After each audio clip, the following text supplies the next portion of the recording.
Assalamualaikum warahmatullahi wabarakatuh. Izin memperkenalkan diri, saya Alfianisa Nurul Haq.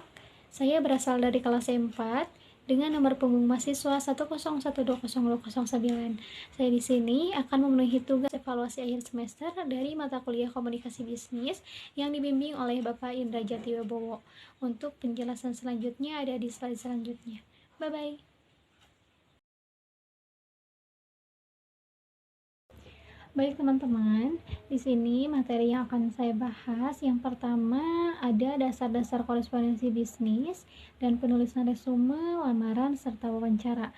Untuk yang selanjutnya ada pembuatan laporan, proposal dan presentasi bisnis serta negosiasi, rapat bisnis, penulisan laporan bisnis, laporan singkat, dan laporan formal.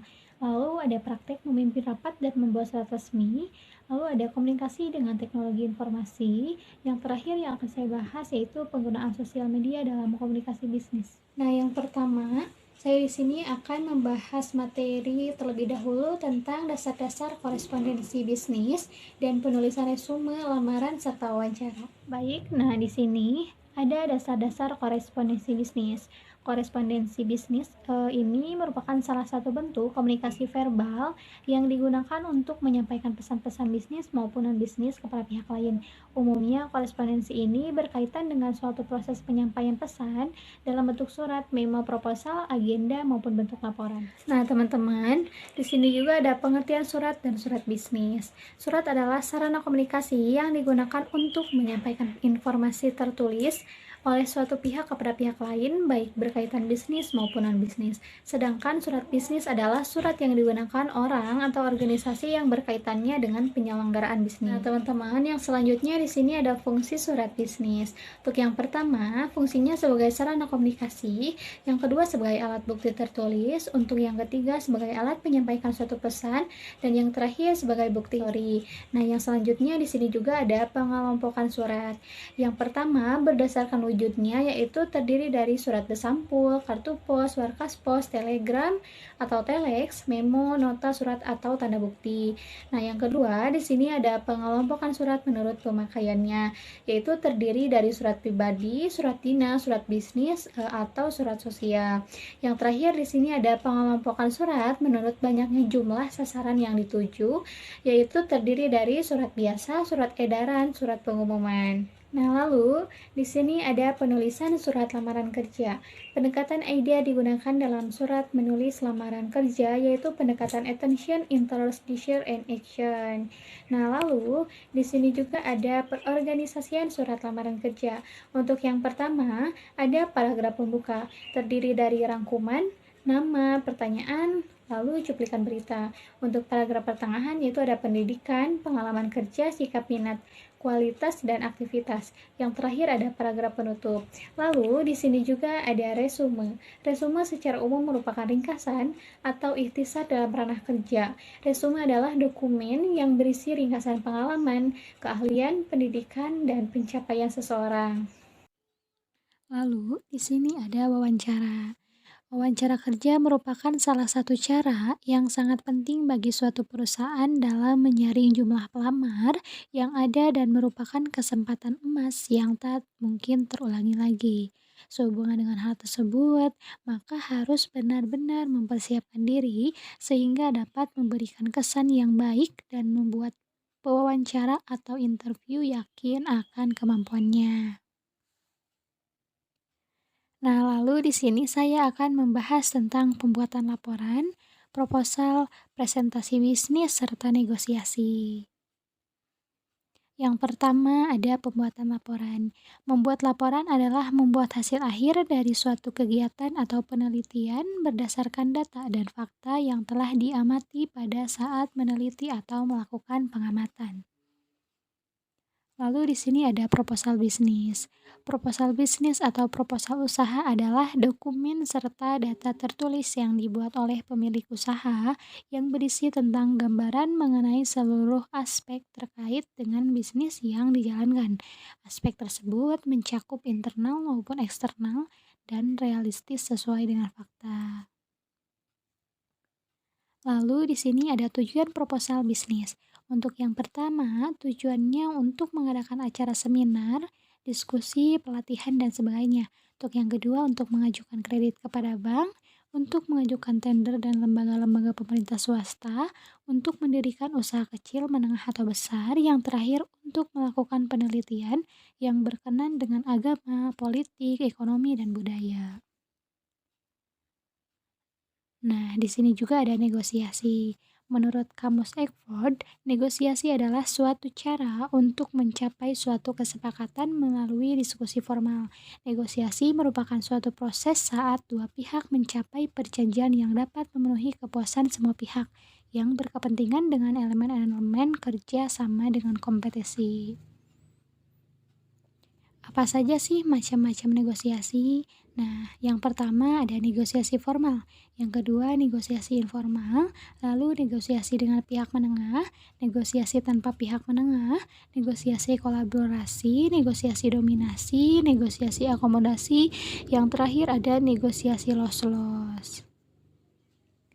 Nah, untuk yang selanjutnya, di sini saya akan membahas tentang rapat bisnis, penulisan laporan bisnis, laporan singkat, dan laporan formal. Nah, di sini ada rapat bisnis. Oleh karena itu, rapat bisnis didefinisikan sebagai bentuk pertemuan dua orang atau lebih di suatu tempat, baik di dalam maupun di luar kantor, untuk membahas hal-hal yang berkaitan dengan kegiatan bisnis. Nah, di sini juga ada jenis-jenis rapat. Untuk yang pertama ada pengarahan, ada rapat komunikasi, rapat komite, rapat dewan, dan negosiasi. Nah, di sini juga ada laporan bisnis, tersusun teratur yang digunakan untuk menyampaikan informasi dari suatu bagian organisasi atau dari satu institusi lembaga ke lembaga yang lain untuk membantu pengambilan keputusan atau pemecahan masalah. Nah, di sini juga ada bagian pokok laporan bisnis. Yang pertama ada pendahuluan, yang kedua ada teks, dan yang ketiga ada penutup. Nah, di sini juga ada laporan singkat. Kebanyakan laporan singkat hanya mencakup materi pendukung yang relatif sedikit bagi pencapaian komunikasi yang efektif. Laporan singkat itu sendiri dapat berbentuk memo ataupun surat yang terdiri atas satu atau dua halaman. Nah, di sini juga ada format laporan singkat. Yang pertama, bercetak. Untuk yang kedua, ada surat. Ada memo, yang terakhir ada manuskrip. Nah, di sini juga ada laporan formal. Laporan formal tersendiri ini telah merupakan sebuah laporan yang telah ditulis dengan berdasarkan kepada ilmiah, yang dimana laporan ini telah terjadi sebuah hasil dari penelitian. Nah, di sini juga ada poin-poin laporan formal adalah sebagai berikut. Yang pertama, mendefinisikan masalah. Untuk yang kedua, kerangka untuk analisis. Yang ketiga, secara kronologis. Yang keempat, menurut ruang tempatnya. Dan yang kelima, menurut geografis. Dan yang terakhir, menurut kategori. Nah, di sini juga ada praktek memimpin rapat.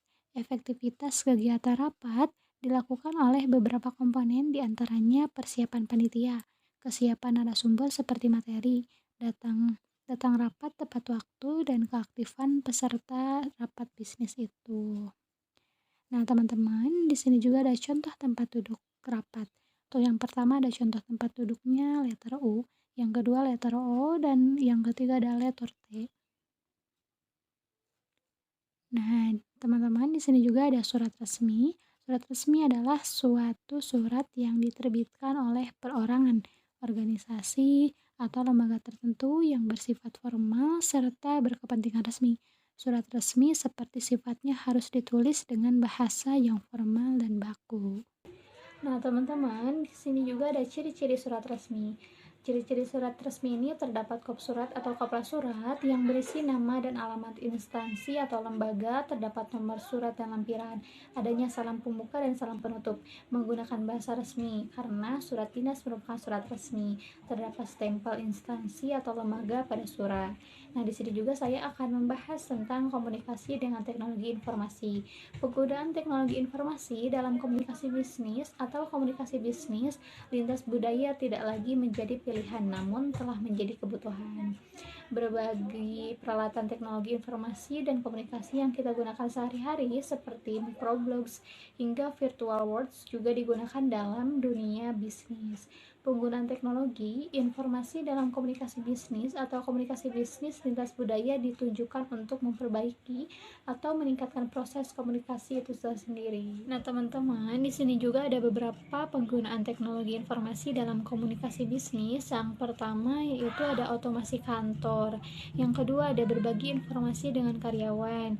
Yang ketiga ada kita harus bertukar informasi. Lalu kita harus tetap terhubung dengan konsumen, kolega, dan penyuplai. Dan kita harus menjalin kerjasama atau berkolaborasi. Lalu kita juga harus menciptakan dan mengembangkan produk atau jasa. Dan kita juga harus menghemat biaya, dan yang terakhir kita harus memudahkan akses informasi dan komunikasi. Nah, lalu di sini saya akan membahas tentang penggunaan sosial media dalam komunikasi bisnis. Nah, di sini juga ada dampak media sosial dan komunikasi bisnis. Dampaknya adalah sosial media dan komunikasi bisnis ini meningkatkan kesadaran mereka. Sosial media berbasis komunikasi bisnis membantu untuk menjalani komunikasi yang mudah dengan para pelanggan. Sosial media lebih menghemat biaya. Nah, di sini juga keberadaan media sosial membuat akses komunikasi menjadi semakin mudah dilakukan tanpa terbatas ruang dan jarak. Hal tersebut tidak lagi menjadi hambatan bagi seseorang dalam berkomunikasi jarak jauh. Media sosial menguntungkan berbagai pihak dalam menghemat waktu untuk berkomunikasi dengan pihak lain. Terima kasih. Semoga tugas ini dapat memenuhi tugas evaluasi akhir semester dari mata kuliah Komunikasi Bisnis yang dibimbing oleh Bapak Indrajati Wibowo. Mohon maaf bila ada salah-salah kata atau kurang dari materi, dan semoga yang menonton video ini dapat memahami materi yang saya sampaikan. Terima kasih. Wassalamualaikum warahmatullahi wabarakatuh. Bye bye.